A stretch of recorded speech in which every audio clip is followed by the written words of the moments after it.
Bonjour et bienvenue dans ce nouvel épisode du Gagne-Pain. Le Gagne-Pain, c'est le podcast pour découvrir et comprendre les métiers du digital. Je suis Bertrand Jonquois, cofondateur du Gagne-Pain. À chaque épisode, notre ambition sera de vous présenter un métier pour faire les bons choix dans votre projet professionnel et vous aider à trouver le gagne-pain qui vous convient. Les métiers seront présentés, racontés et détaillés par celles et ceux qui le font au quotidien.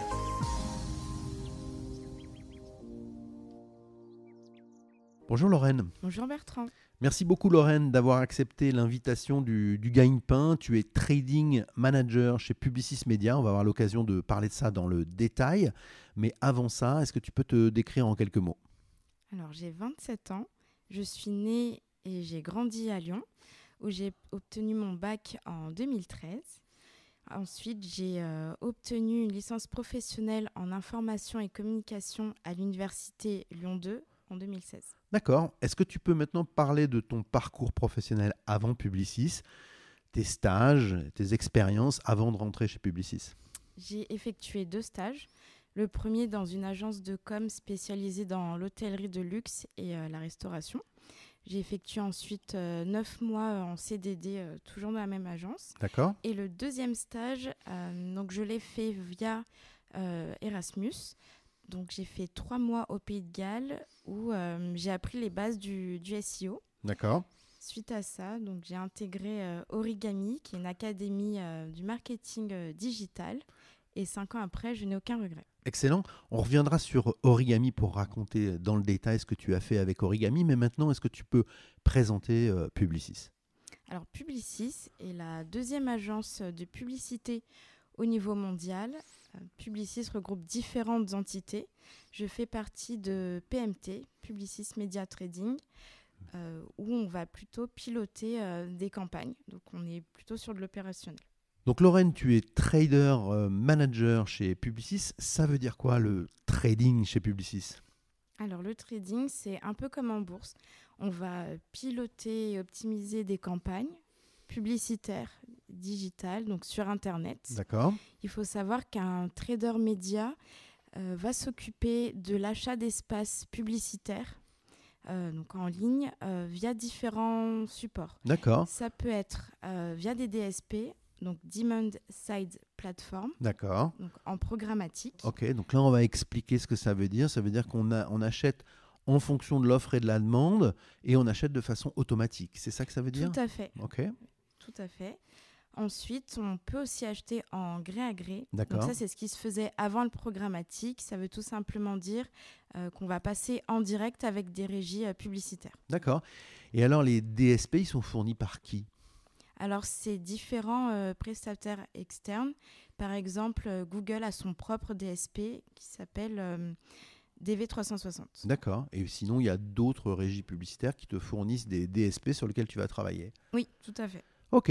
Donc ça, c'est vraiment le trading, c'est-à-dire qu'on est dans une agence de publicité et on gère de façon automatique les campagnes publicitaires digitales. C'est ça. Ok. Et qu'est-ce qu'on affiche comme publicité ? Alors, on va être sur de la bannière, donc ça peut être des images, comme ça peut être aussi de la vidéo. D'accord. En fonction du client. Ok. Alors maintenant, on va essayer d'expliquer tes missions quotidiennes. Tu m'as dit que tu avais 3 missions quotidiennes principales.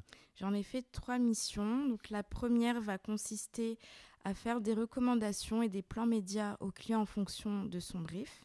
D'accord. En deuxième mission, on va optimiser les campagnes D'accord. pour répondre aux objectifs du client. Et la troisième mission sera plus tournée vers une phase de reporting. On va présenter au client le bilan de sa campagne. Alors, si on revient sur chacune des missions, qu'est-ce que ça veut dire concrètement de faire une recommandation à un client ? Donc, le client va nous envoyer son brief avec le budget qu'il a à disposition, son objectif. Et en fonction de ça, on va mettre en place une stratégie qui répondra au mieux à sa demande. D'accord. Et donc, ça veut dire que tu vas choisir les supports sur lesquels tu vas travailler, tu vas choisir un certain nombre de critères qui vont te permettre d'optimiser, c'est ça ? Exactement. Ok. Et ça, tu le fais directement avec le client ou tu le fais avec les équipes de Publicis ? Ça se passe comment ? Donc ça, c'est un point que je vais voir avec mon équipe. Donc, on peut proposer du programmatique ou passer directement avec des régies publicitaires. Et en fait, on va répondre aux clients sous forme justement de plans médias où on mettra en avant ce qu'on lui propose pour lancer sa campagne. D'accord.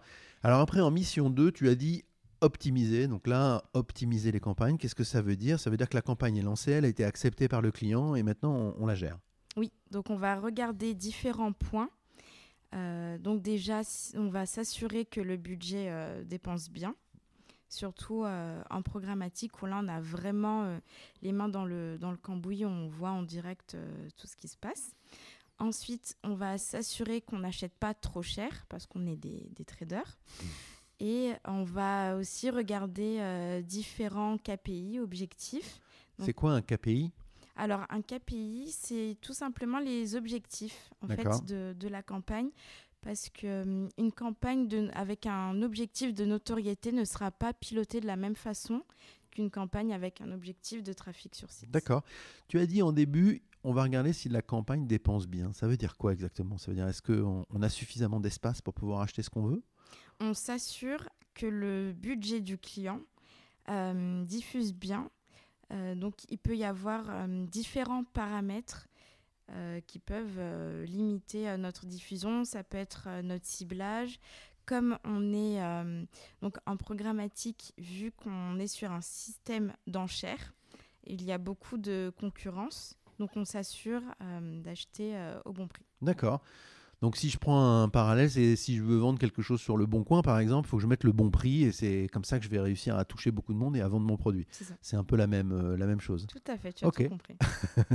Et après, en mission 3, tu as dit reporting ou bilan de campagne. Donc là, qu'est-ce que ça veut dire concrètement? Comment ça se passe? Donc une fois que la campagne est terminée, on va montrer au client donc que son budget a bien été dépensé, combien d'impressions ont été diffusées, le nombre de clics. Si c'est de la vidéo, on va lui dire combien de fois sa vidéo a été vue.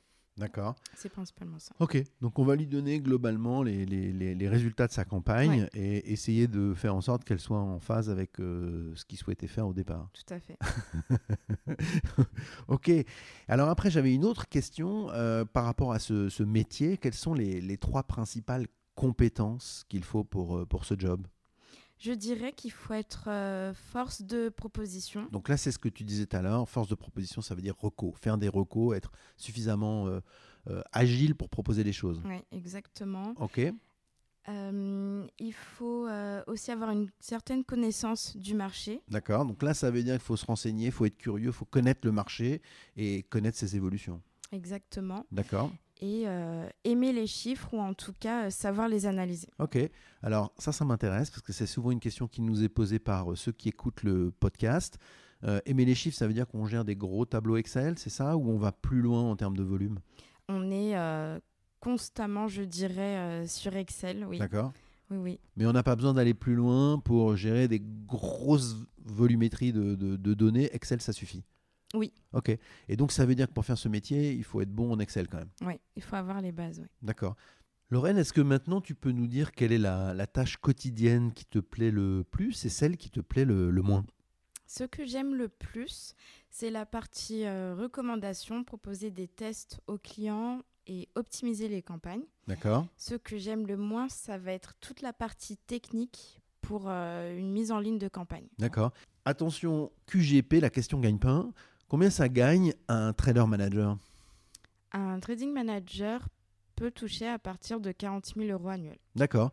Et à l'intérieur de ton équipe, tu as donc plusieurs traders médias qui, eux, sont opérationnels aussi avec toi sur les campagnes. Oui. Et un trader média, ça serait aux alentours de 35K €, 30-35K €, c'est ça que tu avais dit? Oui, un junior peut toucher entre 30 et 35. D'accord. Alors, est-ce que tu peux également nous dire quelle a été la plus grande surprise que tu as eue dans ce métier de trader manager? Alors, je ne pensais pas être amenée à rencontrer autant de personnes, que ce soit en interne, il y a aussi les annonceurs et aussi les régies publicitaires. On est dans un domaine où on rencontre beaucoup de personnes. On est souvent amené à se recroiser et c'est très enrichissant. D'accord. Alors évidemment, il y a beaucoup de monde chez Publicis, forcément, on comprend, c'est une grande agence avec un nombre de personnes important. Il y a beaucoup de monde aussi chez les clients de Publicis, donc les fameux annonceurs, mais il y a aussi les régies. Alors ça, il faut que tu nous expliques ça. Ça veut dire que c'est les gens avec qui tu travailles. Tout à fait. On est constamment en échange avec eux, que ce soit pour de simples rendez-vous, pour qu'ils nous présentent leur offre, leurs nouveautés, mais aussi parce qu'on est souvent amené à travailler avec eux, tout simplement. D'accord. Et quand on parle d'agence, on parle aussi souvent d'un spect un peu festif. Il y a pas mal de petites fêtes qui sont organisées pour rencontrer justement ces régies. Oui, ça peut être via des cafés le matin. Certains peuvent aussi proposer des déjeuners ou des after-work. D'accord. Donc c'est aussi festif. C'est à la fois rencontrer beaucoup de monde, mais aussi de façon un peu sympathique, quoi. Oui, c'est le côté fun du métier. Ok. Est-ce que dans tout ça, tu changerais quelque chose à ton parcours et si oui, quoi? Alors, rien du tout. Je suis très contente d'avoir suivi le programme Origami et que Publicis en soit partenaire. D'accord. Alors, on va justement rentrer un peu dans l'explication de ce que c'est Origami. Donc, toi, tu as suivi une formation chez Origami. Tu as parlé tout à l'heure d'un mail que tu avais reçu. Et c'est ça qui t'a amené vers Origami. Oui, c'était en 2018, c'était la première promo. Donc Origami est une académie qui est dans le marketing digital, donc qui forme vraiment à ces métiers-là. On est formé par des intervenants qui sont du métier. C'est une formation gratuite? Oui. Ok. À mon époque, quand j'ai commencé, donc la formation se faisait en 7 mois. J'avais 3 mois de cours intensifs, puis 4 mois en CDD. D'accord. Mais maintenant, le programme a évolué. On est plutôt sur une alternance d'1 an. D'accord.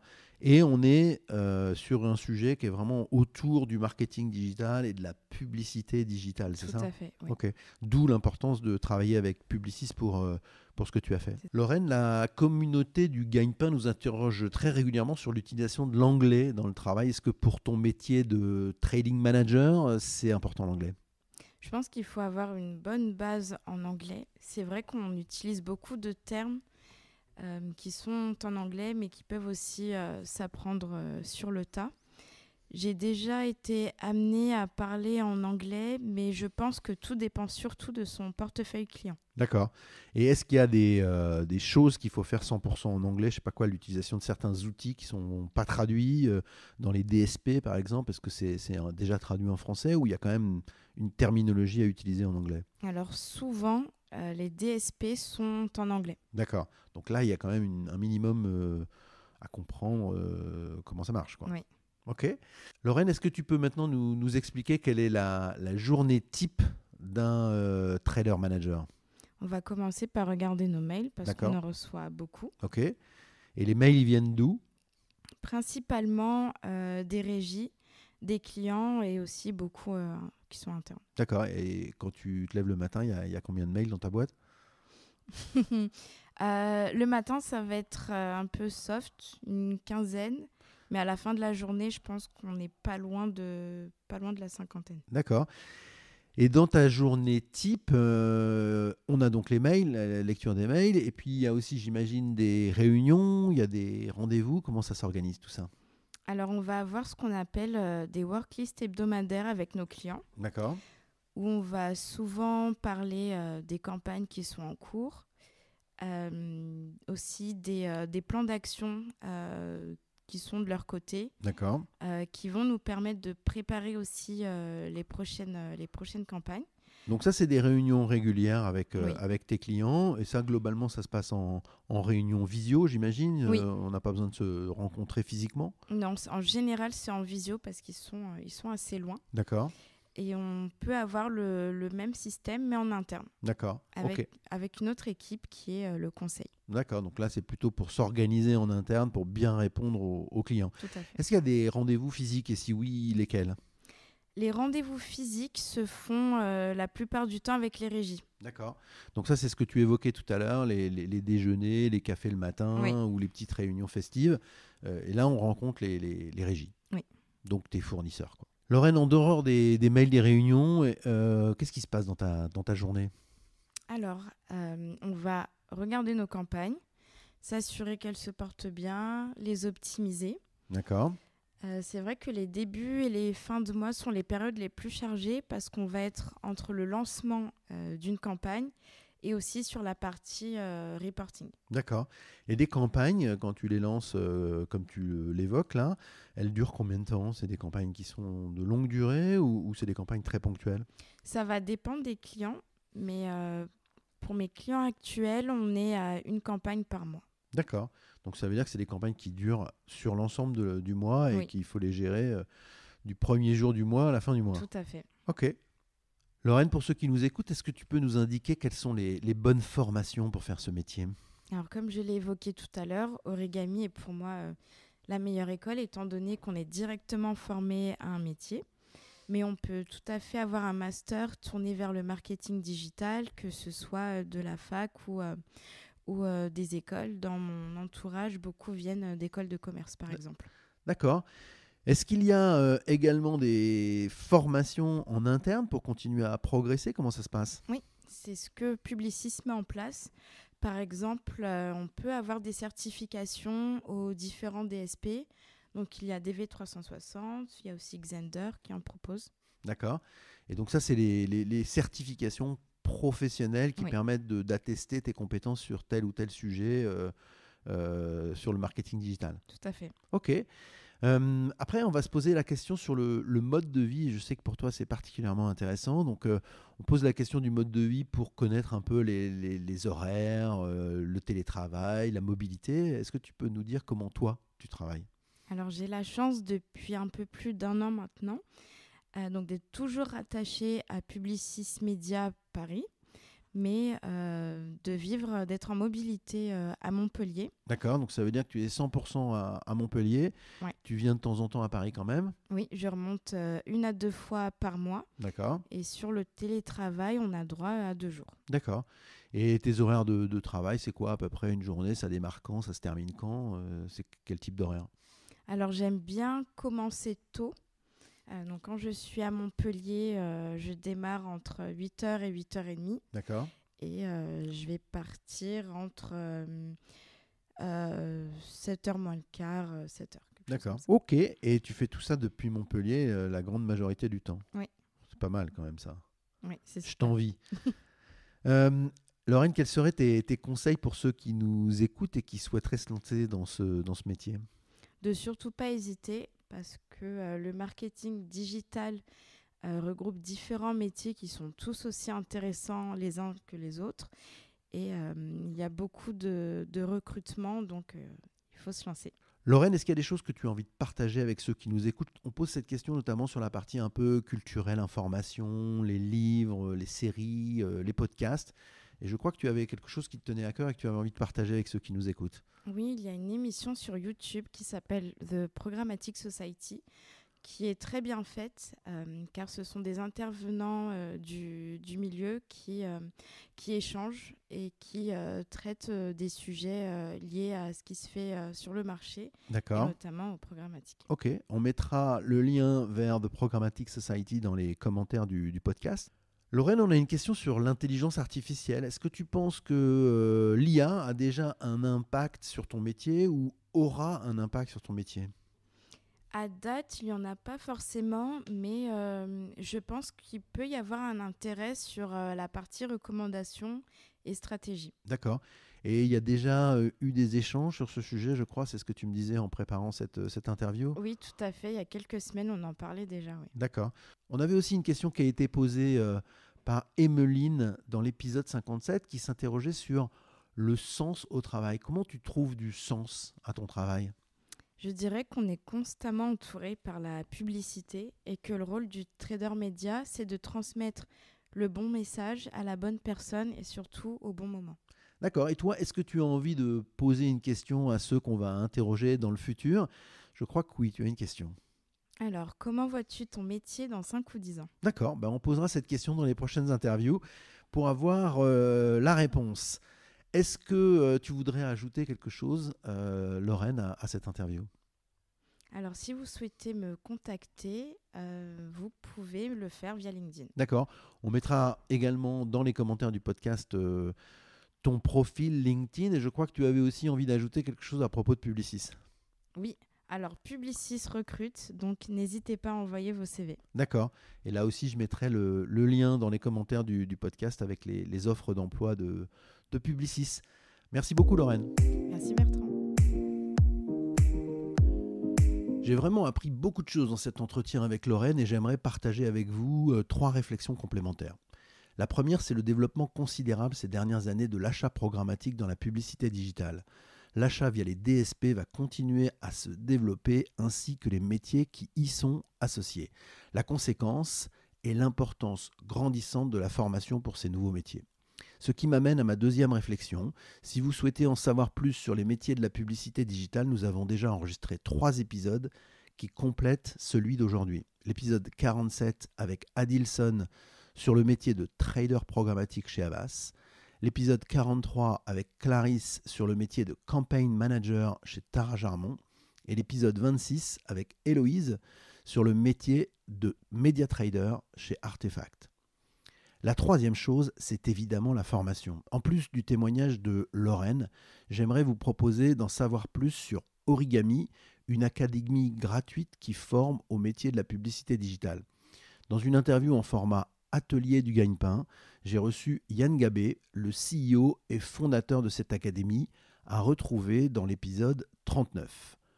Bonne écoute, n'hésitez pas à prolonger cet échange avec vos questions, vos remarques et vos commentaires via l'adresse legagnepain@gmail.com ou via nos publications sur les réseaux sociaux. Merci d'avoir pris le temps d'écouter cet épisode jusqu'au bout. Pensez à vous abonner sur votre application de podcast favorite. Ajoutez des étoiles et des commentaires si cet épisode vous a plu. Merci pour votre écoute et bravo d'être resté jusque-là et à bientôt pour un nouvel épisode.